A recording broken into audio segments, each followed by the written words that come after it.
All right, in this video, we're going to talk about the last E in the Peace Education series, which is educating ourselves on best practices for social emotional development, i.e., Montessori freedom within limits and conscious discipline.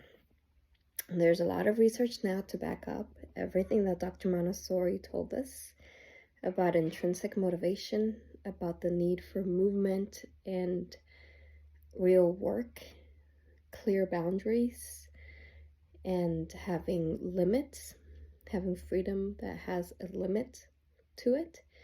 And although this is really helpful to understand once you study Montessori's work in depth, but sometimes I find that Montessori can be a little bit very philosophical and beautiful, and sometimes parents and educators need more hands-on what to do, what to say.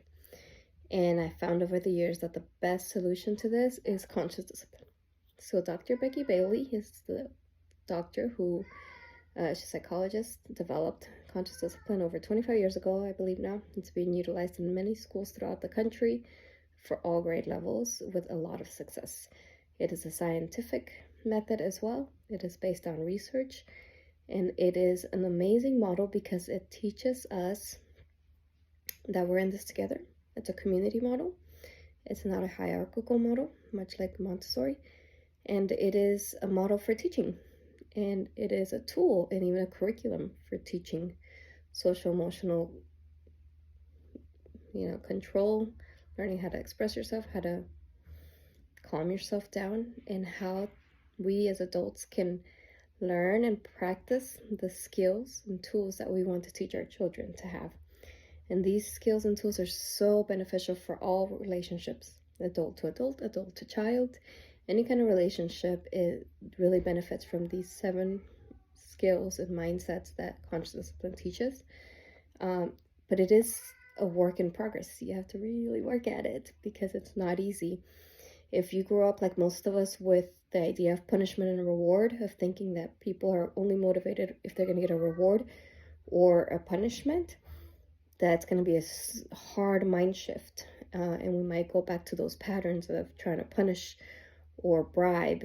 And we all do that because we're human. And if we were raised that way, that's exactly what we're supposed to do. We're supposed to mimic the adults that we had as children. So we're clearly going to make mistakes.